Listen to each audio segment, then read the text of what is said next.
Hey, it's Mike. Thanks for tuning back in. Today I've got another I Bought A entry in my series of I Bought A specific type of baseball card.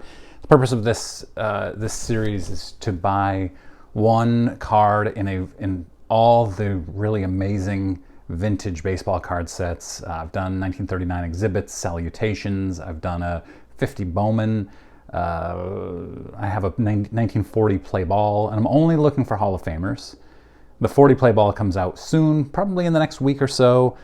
Also, first I wanted to say this morning, my friend Sean messaged me that there was an estate sale pretty close to me, and they were advertising sports cards. And he said they don't have any pictures of the sports cards, so who knows what you're going to get.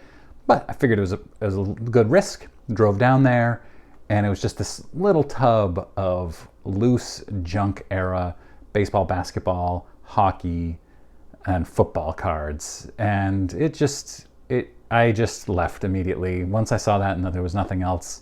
There was nothing. Actually, there was one card in a top loader, and it was a 1991 Pro Set Boomer Esiason. So not worth the same amount that the top loader is worth by itself. So I decided to pass.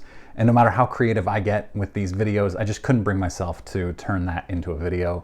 So I'll keep going to estate sales. That was my first one ever, but I'll try more of those for sure. It's a fun little risk. If there's nothing there, no big deal.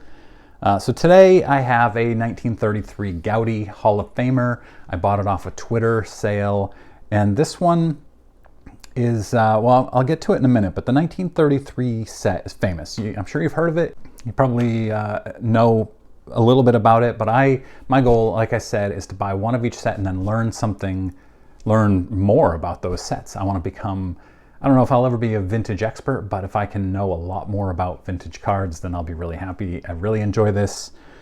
So the card that I got is a 1933 Goudey Dazzy Vance. As you can see, it's in very poor shape, but Dazzy Vance is a Hall of Famer. 33 Goudey. Vance has a 60 WAR for his career. Baseball Reference, B-WAR. He was MVP once. He was a 7-time strikeout leader in the league. He led the league in ERA 4 times. He was a superstar. He was a big-time player for a long time. So being able to get a 33 Goudey of any Hall of Famer is great. I think I paid $60 for this card, which in 33 Goudey is fairly inexpensive for a Hall of Famer. So what's so special about 33 Goudey? The cards are, as you can see, they're small. This is not even close to full-size modern day, but they were bigger than what the cards were prior. And they were also more colorful, they were more artistic. They were on thicker cardstock too, which kind of brought about the modern day cardstock. So they were, it was a special set. It's really interesting, this one. Every time I Googled 1933 Goudey, I saw stuff about Napoleon LaJoie. Everybody pronounces it different. I've always said LaJoie. I knew a guy in high school named Adam LaJoie. So his card, there were 239 cards in the set. There was a 240th, and it was Nap LaJoie's, but they never created it in 1933. The set was printed on 10 printing plates of 24 cards each, and Nap LaJoie's was card 106. But in that 106th spot, they had Babe Ruth's card, which was number 144.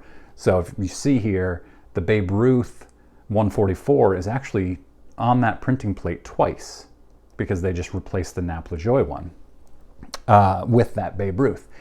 So it's pretty interesting. And then the next year there was fan outcry that they were missing the Nap LaJoie.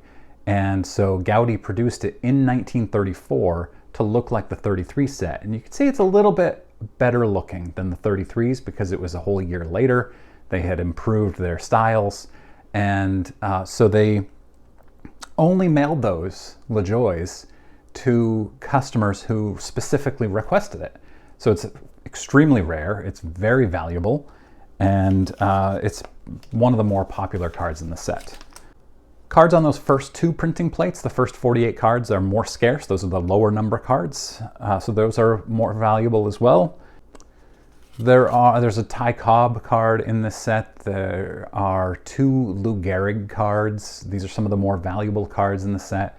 There's also 4 different Babe Ruth cards, and as you can imagine, those are very valuable. Now, card 144 was double printed, so it's less valuable, but there are 3 others that are all quite valuable, and I'll put those up here. But yeah, the 1933 Goudey set is awesome. I love it. And I'm not going to stop at 1 with 33 Goudey. It's way too cool of a set to just say, oh, I've got 1. That's enough. And now that I've got 1, I'd like to upgrade, because this is obviously in poor condition. And I'll probably slab it. I'll put it in an SGC slab just for my PC. And I know it'll get a 1. That's okay. But I think anytime you have a 33 Goudey, you should probably slab it. So, coming up, I mentioned I have the 1940 play ball card coming up. Massive superstar, bigger than Dazzy Vance, Hall of Famer as well. I've got that video coming out in the next week or so. I also have my SGC order coming back. My buddy Oliver and I sent off 20-ish cards to SGC to get slabbed and graded. And that order was sent back on like Tuesday with a delivery date of yesterday, the 25th. It's still not here. The last update was in Memphis, Tennessee, which is not close to Maine. I'm not great with geography, but I am pretty sure that's not close. So this week I will continue trying to put out 3 videos, and those are a couple of them, but I have a lot of stuff in the hopper. So thanks for watching. Please subscribe and click that bell icon to get notified when I put out a new video.